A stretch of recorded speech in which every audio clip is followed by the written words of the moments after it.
우리에게 귀한 목사님을 다시 보내주셨습니다. 지난주에 소개드렸지만 고려신학대학원에서 설교를 가르치셨고 또 서울 서문교회에서 목회를 잘 하시고 은퇴하셔서 지금 킹덤 프리칭 아카데미의 원장으로 고학들에게 설교를 가르치고 계십니다. 오늘 우리 교회에 다시 한번 하나님께서 귀한 목사님 보내주셨는데 한진환 목사님 보내주신 하나님께 영광의 박수를 올리면서 우리 같이 모시도록 하겠습니다.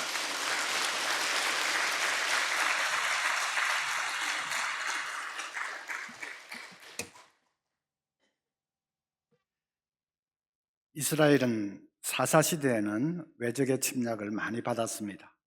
그 당시는 왕도 없고 군대도 없고 하던 시대니까 이스라엘은 무방비로 당할 수밖에 없었습니다. 특히 미디안족은 추수 때만 되면 쳐들어와서 곡식을 싹쓸이해 갑니다. 마치 초원을 휩쓸고 지나가는 메뚜기 떼처럼 미디안 족속이 떼거지로 몰려와서 닥치는 대로 약탈을 자행하는데 이스라엘 땅이 완전히 초토화되어 버렸습니다. 도무지 살 수가 없어서 그 백성들이 하나님께 살려달라고 눈물로 울부짖습니다. 하나님이 그 울부짖음을 들으시고 사사를 한 사람 세워서 이스라엘을 구원해 주시는데 그 사사가 기드온입니다. 우리가 오늘 읽은 6장은 초에 묻혀 살던 기드온에게 하나님께서 처음 나타나셔서 나라를 구할 위대한 사명을 안겨주는 장면입니다. 12절 보면 여호와의 사자가 기드온에게 나타나 이르되 큰 용사여 여호와께서 너와 함께 계시도다. 여기 큰 용사여 하고 부른 것이 조금 이상합니다. 지금 기드온은 포도주 틀 안에서 밀타작을 하고 있습니다. 포도주 틀이라는 것은 나무를 깎아서 이렇게 둥글게 만든 여물통처럼 생긴 기구입니다. 거기서 포도를 밟으면 즙이 밑으로 흘러내리게 되어 있죠. 그 좁은 포도주 틀 안에서 기드온이 밀을 타작을 하고 있습니다. 왜 그랬을까요? 타작은 넓은 마당에서 하는 것이 맞지만은 그렇게 하면 당장 미디안 군사들에게 들킬 거니까요. 그래서 곡식을 다 빼앗길 거니까 이 기드온이 그 좁은 포도주 틀 안에 숨어서 타작을 하고 있는 것입니다. 그런 기드온에게 하나님의 사자가 나타나서 큰 용사여 하고 부릅니다. 좀 이상하지 않습니까? 어이 겁쟁이야 이렇게 해야 맞지 않겠습니까? 겁에 질려서 지금 포도주 틀 안에서 쪼그리고 앉아서 타작을 하고 있는데 큰 용사여 하는 것은 그건 놀리는 거 아닙니까? 못생긴 사람에게 어이 미남 하면 그건 놀리는 거 아닙니까? 저 같은 사람에게 목사님 요즘 키가 많이 큰 것 같아요 하면 놀리는 거 아닙니까? 기드온에게 큰 용사여 하는 것도 마찬가지로 놀리는 것 같이 들립니다. 하나님의 사자가 왜 그렇게 불렀을까? 그건 놀리기 위해서가 아니라 너의 정체성을 깨달으라 하는 뜻입니다. 큰 용사여 하고 뭐라고 또 덧붙였죠? 여호와께서 너와 함께 계시도다. 여호와 하나님이 너와 함께 계시기 때문에 너는 큰 용사다 하는 말이죠. 그것이 너의 신분이고 너의 정체성이다 하는 말입니다. 기드온이 좀 어리둥절해서 납득이 안 돼서 그러면 하나님이 살아계신다는 증거를 한번 보여주십시오 했습니다. 그리고 염소 새끼를 잡아서 그 고기와 무교병 떡을 내밀었습니다. 하나님의 사자가 그것을 반석 위에 벌려놓아라. 그리고 국을 그 위에 쏟으라고 합니다. 그런 다음 21절 보면 여호와의 사자가 손에 잡은 지팡이 끝을 내밀어 고기와 무교병에 대니 불이 바위에서 나와 고기와 무교병을 살랐고 여호와의 사자는 떠나서 보이지 아니한지라. 도무지 믿을 수 없는 일이 일어났습니다. 국물이 젖어서 흥건한 고기와 무교병 떡인데 바위에서 불이 나와서 그 모든 것을 단번에 불태워버린 것입니다. 기적이지요. 그것은 하나님이 아니면 할 수 없는 일입니다. 그 놀라운 것을 보고서 기드온이 뭐라고 했습니까? 22절에 기드온이 그가 여호와의 사자인 줄을 알고 이르되 슬프도소이다. 주 여호와여, 내가 여호와의 사자를 대면하여 보았나이다. 구약 시대에는 인간이 하나님을 대면해서 보면 그 자리에서 죽습니다. 죄 많은 인간이 거룩하신 하나님을 보면 죽었습니다. 기드온도 자기가 하나님을 보았으니까 이제 죽을 줄 알고 슬프도소이다 하고 탄식을 한 거죠. 하나님의 사자가 두려워하지 마라. 너는 죽지 않을 것이다. 하나님이 살아 계심을 보여주기 위해서 일부러 너 앞에 나타난 거니까 너는 죽지 않는다. 오히려 하나님이 너와 함께 하실 것이다. 그렇게 말씀합니다. 기드온이 그 순간에 받았을 그 놀라움과 충격을 한번 상상을 해보십시오. 중요한 것은 그가 자신의 정체성을 깨달은 것입니다. 큰 용사가 그게 바로 자기 자신의 모습이고 정체성인 것을 깨달은 것입니다. 전능하신 하나님께서 함께 하시기 때문에 자신은 큰 용사라는 사실을 깨닫는 것입니다. 정체성을 깨닫는 순간부터 기드온의 삶은 180도로 달라져 버렸습니다. 민족을 구해내는 위대한 해방자의 삶을 살기 시작합니다. 주위 환경이나 형편이 달라진 건 아무것도 없습니다. 미디안의 침략은 계속되고 있습니다.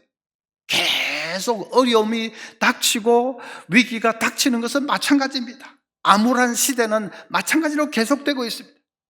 그래도 기드온은 그 환경을 뛰어넘는 위대한 해방자의 삶을 향해서 발걸음을 내딛기 시작합니다. 정체성을 깨닫는 것이 그렇게 중요한 것이지요. 정체성을 바로 알고 나면 전쟁은 이긴 것이나 다름없습니다. 그러니까 기드온이 당한 전쟁은 미디안과의 싸움이 아니라 사실은 자기 자신의 그 정체성과의 싸움인 것입니다. 나는 비겁자다. 나는 겁쟁이다 하는 부정적인 정체성에 머물러 있을 것이냐, 아니면 나는 큰 용사다 하는 이 긍정의 정체성을 붙들 것이냐 하는 그 정체성 싸움입니다.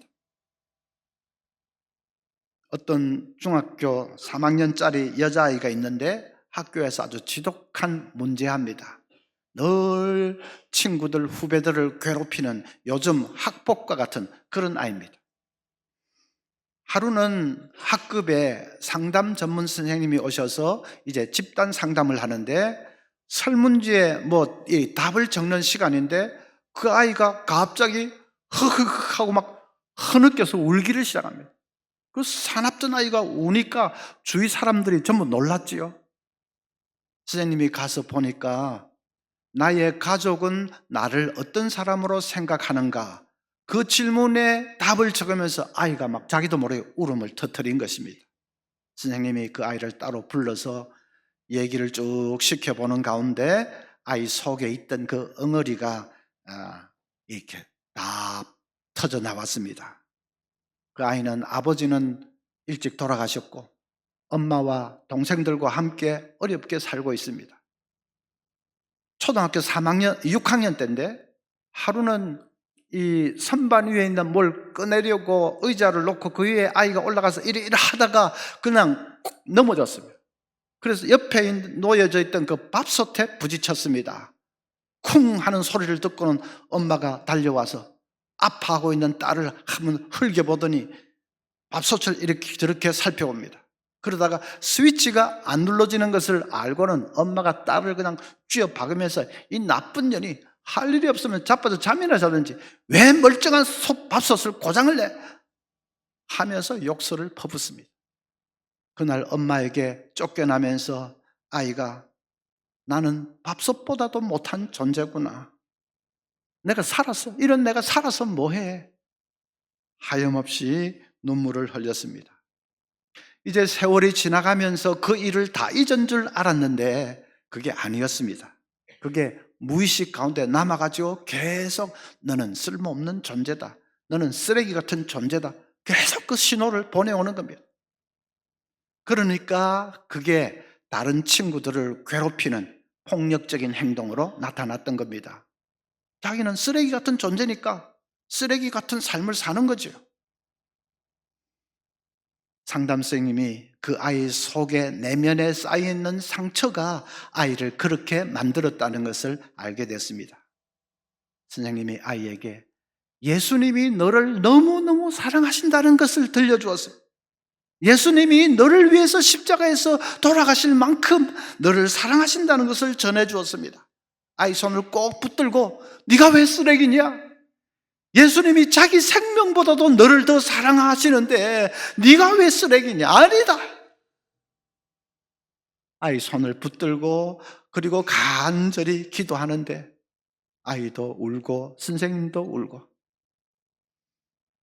그날 이후로 아이가 변했습니다. 더 이상 남을 괴롭히는 그런 학폭, 그런 삶을 살지 않게 되었습니다. 삶이 달라졌습니다. 선생님이 그 아이에게 해준 일이 뭐지요? 아이의 정체성을 바꾸어 준 것입니다. 나는 쓰레기다 하는 그 지독한 부정적인 정체성에서 너는 하나님의 품속에 있는 하나님의 딸이야. 하나님의 딸이야. 그 긍정의 정체성으로 정체성을 바꾸어 준 것입니다. 그러니까 삶이 달라졌습니다.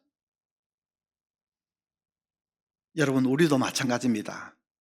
혹시 여러분 가운데 삶이 참 따분하고 왜 사는지 삶의 의미도 잘 모르겠고 그런 분이 계십니까? 늘 세상 근심 걱정에 눌려서 사는 분이 계십니까? 세상 일에 얽매여서 늘 한숨 쉬고 탄식하고 스트레스 받고 그렇게 사시는 분이 계십니까? 자신의 정체성을 바로 알지 못해서 그렇습니다. 우리는 천국 백성 아닙니까? 예수님이 십자가에서 우리 죄 다 속량하시고 우리를 구원해 주시고 우리를 천국의 시민, 천국의 백성으로 삼아 주셨지 않습니까? 나는 천국 백성이다. 이 세상 사람들하고는 구별된 난 천국의 백성이다. 이 정체성을 바로 깨닫지 못하기 때문에 늘 헤매고 있는 겁니다. 정체성 싸움에서 지고 있기 때문에 그렇습니다. 그래서 오늘 말씀이 중요합니다. 조금 더 이제 자세히 살펴보겠습니다. 정체성을 바로 깨달으면 구체적으로 삶이 어떻게 변하는가? 첫째는 우상의 굴레에서 해방되게 됩니다. 25절에 보면 그날 밤에 여호와께서 기드온에게 이르시되 내 아버지에게 있는 수소 곧 7년 된 둘째 수소를 끌어오고 내 아버지에게 있는 바알의 제단을 헐며 그 곁에 아세라 상을 찍고. 기드온 아버지 집에 바알과 아세라 우상이 있었습니다. 그 당시 이스라엘 사람들이 다 그랬습니다. 하나님을 믿는다고 하면서도 우상도 동시에 섬기고 있었습니다. 하나님께서 그 바알과 아세라 우상부터 찍어내버리라고 하십니다. 기드온이 그 말대로 밤에 가서 그 우상들을 다 찍어가지고 그냥 불태워버렸습니다. 다음날 아침이 됐는데 동네 사람들이 야단이 났겠죠. 우리가 섬기는 이 신상을 불태워버린 놈 당장에 잡아 죽여야 된다고 전부 들고 일어났습니다. 기드온이 맞아 죽게 생겼습니다. 그때 기드온 아버지가 나섰습니다. 야, 이 사람들아, 당신들은 왜 그렇게 나서서 설치냐? 바알이 참신이라면 자기 신상을 찍어버린 사람을 그냥 두겠느냐? 바알이 나서서 먼저 목을 날려버릴 것이다. 그러니까 바알에게 다 맡겨라. 당신들이 그렇게 설치고 있으면 그거는 위대하신 바알 신을 오히려 무시하는 처사다. 그 말이 설득력이 있었는지 동네 사람들이 잠잠해졌습니다. 바알이 목을 날리기는 뭘 날려요? 그래서 기드온은 살아났습니다. 여러분, 기드온이 바알, 아세라 그 우상을 찍어버릴 수 있었던 이유가 뭡니까? 잘못하면 동네 사람들한테 맞아 죽는데 그래도 그렇게 할 수 있었던 이유가 뭡니까? 자기 정체성이 분명해졌기 때문입니다. 나는 천국 백성이다.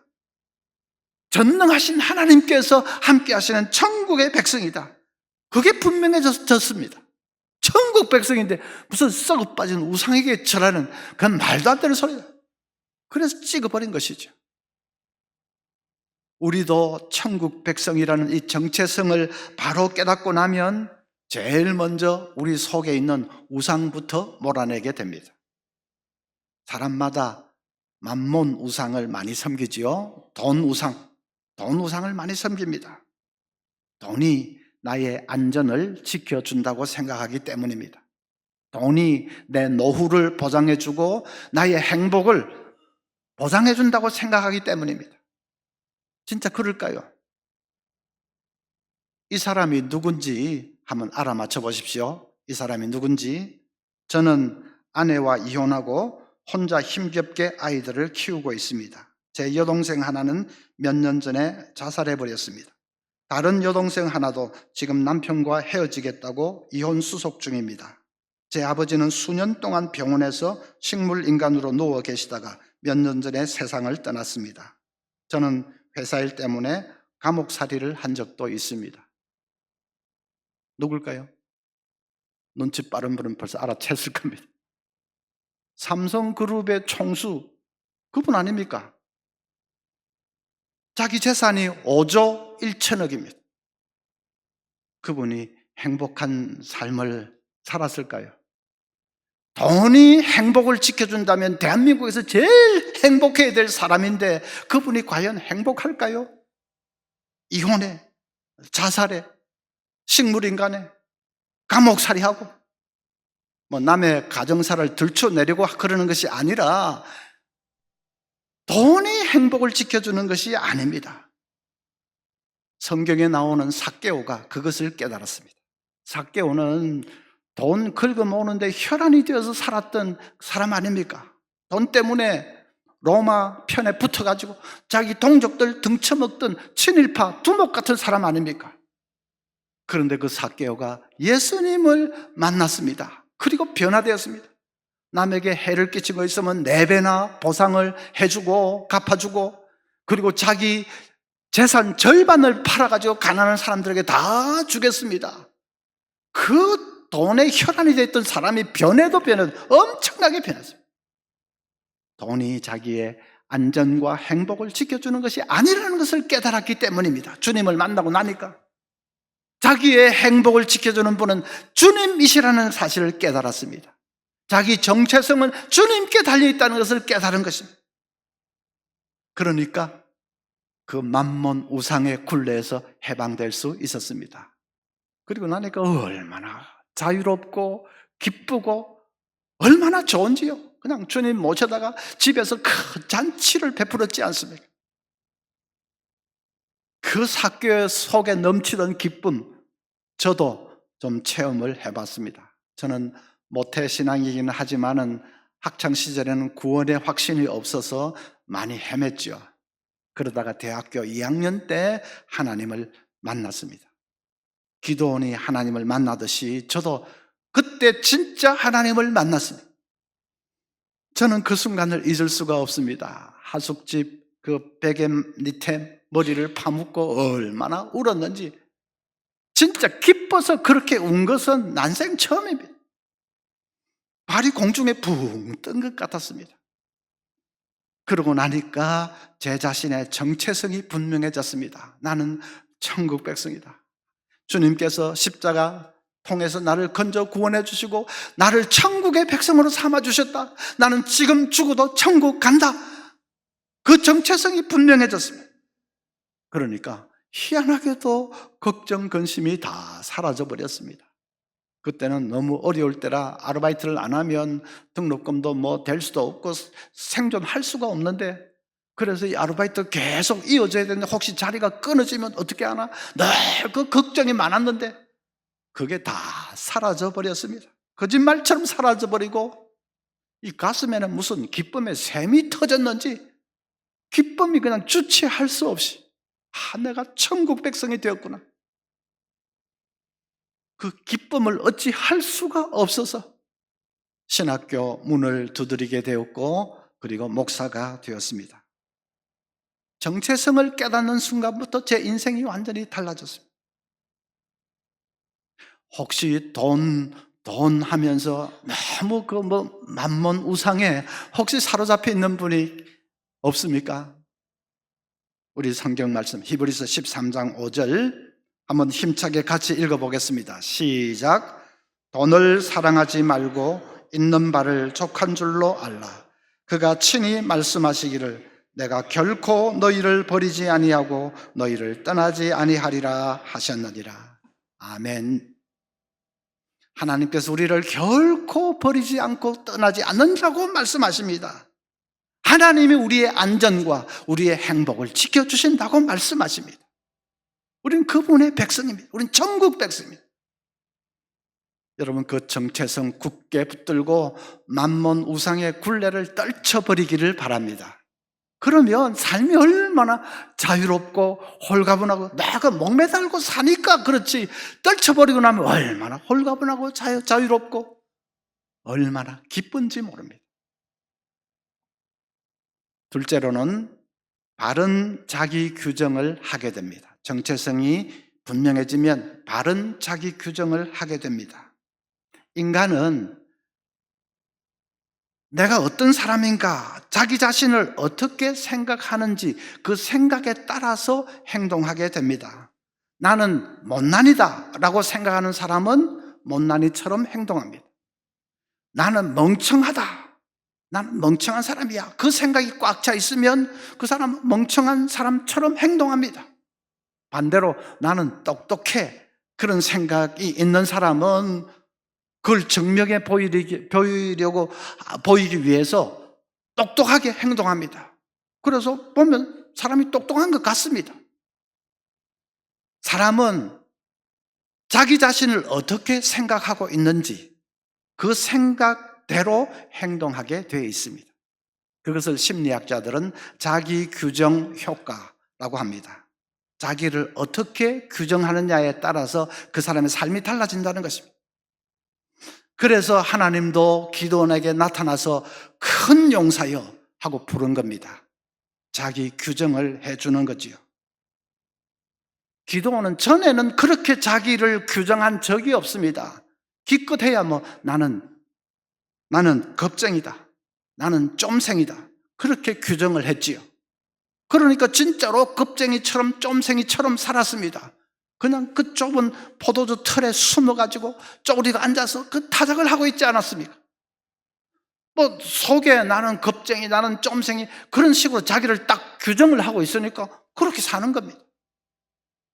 하나님께서 이제 그것부터 변화시켜 주십니다. 정체성을 먼저 분명히 하고, 그리고 너는 네 자신을 바로 규정해라. 쫌생이가 아니라 너는 큰 용사다. 내가 함께 하기 때문에. 그렇게 자기를 딱 규정하니까 기도원의 삶이 달라지는 것은 당연하지요. 진짜 큰 용사처럼 살기 시작하는 것입니다. 치킨런이라고 하는 아이들이 좋아하는 그 애니메이션 영화가 있습니다. 주인공은 진저라는 암탉입니다. 진저가 한 번은 닭들을 모아놓고 이 양계장을 탈출해서 자유의 세계로 갑시다 하고 설득을 합니다. 닭들이 이구동성으로 울타리가 저렇게 높은데 어떻게 탈출을 해? 그건 말도 안 되는 소리야 합니다. 진저가 막 열을 받아가지고, 아니 그러면 평생 여기서 알만 낳다가 다음에 덜 뽑히고 그리고 잡아먹히고 그러고 싶어요? 그렇게 비참하게 살다가 죽고 싶어요? 닭들이 그럼 어떻게 해요? 그게 우리 팔자인데 그럽니다. 진저가 그들을 똑바로 바라보면서 이렇게 말했습니다. 여러분의 문제가 뭔지 아세요? 양계장의 울타리가 눈앞에만 있는 것이 아니라 여러분 머릿속에도 있다는 거예요. 그게 진짜 문제예요. 진짜로 그렇습니다. 머릿속에 있는 이 울타리, 이게 문제입니다. 그러니까 말끝마다 안 된다, 안 된다, 우리가 어떻게 해, 그러고 있는 겁니다. 어떻게 머릿속에 이 울타리가 그리 꽉 있습니까? 왜 그렇습니까? 자기 규정이 잘못되어 있기 때문에 그렇습니다. 그 닭들은 자기를 어떻게 규정하고 있습니까? 우리는 전기구이 통닭이다, 그렇게 규정하고 있죠. 그게 우리 팔자다, 우리 전기구이 통닭이다, 그렇게 규정하고 있으니까 그렇게 사는 겁니다. 보이는 건 울타리밖에 안 보이고 그렇게 사는 겁니다. 여러분은 어떻게 자기를 규정하고 있습니까? 나는 참 못난이야. 그렇습니까? 나는 왜 이렇게 사람이 멍청한지 모르겠어. 그러고 있습니까? 아니면 하나님 나와 함께 하시면 나는 큰 용사야. 그렇게 규정합니까? 여러분이 말씀을 잘 들으시니까 제가 중요한 거 한 가지 가르쳐 드리겠습니다. 부자 되는 비결을 가르쳐 드리겠습니다. 부자 되고 싶으시죠? 왜 아닌 척 하고 있습니까? 한 사람 진짜 진짜 잘한 사람. 네. 비결이 있습니다. 이렇게 200만 원 가지고 장사를 시작해서 몇 년 지나지 않아서 연 매출을 수억씩 올리게 된 분이 있습니다. 석봉 토스트 대표 김석봉 씨가 그 주인공입니다. 그분은 몇 년 전만 해도 길거리에서 조그마한 포장마차를 했습니다. 그런데 몇 년 안 가서 매출을 수억씩 올리는 그런 성공을 하게 됐는데 그 비결이 뭘까? 김석봉 씨는 아침에 일어나면 산벌을 10번씩 재창을 하고 하루를 시작합니다. 여러분 아침에 일어나서 뭐 체조하고 그런 거로 시작하는데 그것보다 훨씬 좋은 거 이 산벌을 10번씩 재창합니다. 산벌가 뭐냐? 첫 번째 뻔은 살아있어서 기뻐. 자기는 위암을 앓은 일이 있기 때문에 눈을 떠서 살아있으면 그게 그렇게 기쁘다는 거죠. 두 번째 뻔은 일이 많아서 바빠. 포장마차면 어떻습니까? 일이 많으면 뭐 좋지요. 그래서 일이 많아서 바빠. 세 번째 뻔은 이 세상에 하나밖에 없는 나 예뻐. 누가 뭐라고 해도 이 세상에 나는 하나밖에 없는 존재야. 희소같이 100%인 존재야. 그래서 예뻐. 그거를 10번씩 재창합니다. 살아있어서 기뻐. 일이 많아서 바빠. 이 세상에 하나밖에 없는 나 예뻐. 또 살아있어서 기뻐. 일이 많아서 바빠. 이 세상에 하나밖에 없는 나 예뻐. 그걸 막 10번씩 재창을 합니다. 그러면 에너지가 팍팍 솟아납니다. 그냥 뭐든지 할 수 있겠다고 하는 자신감이 막 뿜뿜 솟아납니다. 그래서 일터로 달려가서 열심히 일을 하는 것입니다. 여러분 들어보니까 그 정도 정신 자세라면 진짜 성공하겠다 싶지 않습니까? 이 세상에 하나밖에 없는 나 예뻐. 그게 자기 규정입니다. 나는 멍청이, 나는 좀 사람이 모자라 그런 게 아니고요. 나는 멍청이 그렇게 규정하면 멍청하게 살게 되어 있습니다. 그게 아니고 뭐라고 해도 이 세상에 나는 하나밖에 없는 존재, 나는 귀한 존재야. 예수님이 나를 위해서 죽어주실 정도로, 예수님 생명과 맞바꿀 정도로 나는 귀한 존재야. 그게 바른 자기 규정입니다. 그러면 무슨 일이든지 우리는 돌파하고 나아갈 수 있게 되어 있습니다. 세상이 막 어지럽고 세상에 너무 힘든 일이 많고 그게 문제가 아니라 정체성이 잘못되어 있고 자기 규정이 잘못되어 있기 때문에 그런 것이죠. 바르게 자기를 규정하고 나면 앞에 산이 가로막아도 낙심하지 않습니다. 우리는 천국 백성, 우리는 너무나도 귀한 존재, 기도하면서 돌파하고 나아갈 수 있는데요. 내가 너와 함께 하느니라 말씀하셨지 않습니까? 세 번째로는 축복의 통로로 살게 됩니다. 정체성을 바로 깨달으면 첫째는 우상의 굴레에서 해방된다고 했습니다. 다 우상 그거 다 필요 없습니다. 다 이렇게 굴레에서 해방되고, 둘째는 바른 자기 규정을 하게 되고, 그리고 이제 세 번째 축복의 통로로 살게 됩니다. 세상에 복을 흘려보내는 축복의 통로가 됩니다. 14절 여호와께서 그를 향하여 이르시되 너는 가서 이 너희의 힘으로 이스라엘을 미디안의 손에서 구원하라. 내가 너를 보낸 것이 아니냐 하시느라. 기드온이 이스라엘 백성들을 그 미디안의 압제에서 구원해내는 구원자가 된 것입니다. 이스라엘 백성들에게 자유와 해방을 안겨주는 축복을 이제 흘려보내주는 축복의 통로가 된 것입니다. 자, 천국 백성, 그게 우리 정체성인데 베드로전서 2장 9절에 보면 우리 정체성을 한 가지 더 말씀해 주고 있습니다. 왕 같은 제사장이라. 베드로전서 2장 9절에 그렇게 말씀했습니다. 다 같이 한번 따라 하시겠습니다. 나는 왕 같은 제사장이다. 아침에 안 드시고 오셨습니까? 좀 크게 나는 왕 같은 제사장이다. 하나님 말씀이 그렇게 말해주고 있습니다. 우리는 왕 같은 제사장입니다. 복음으로 죽어가는 영혼들을 살려낼 수 있는 왕 같은 제사장입니다. 우리가 아니면 누가 그걸 할 수 있습니까? 오직 우리가 지옥으로 달려가고 있는 이 불쌍한 사람들을 복음으로 살려낼 수 있는 우리는 왕 같은 제사장입니다. 우리는 직장에서 빛과 소금으로 살 수 있는 왕 같은 제사장입니다.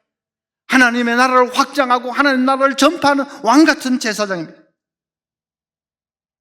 그게 분명하면 이 세상에 복을 흘려보내는 축복의 통로로 사는 거죠.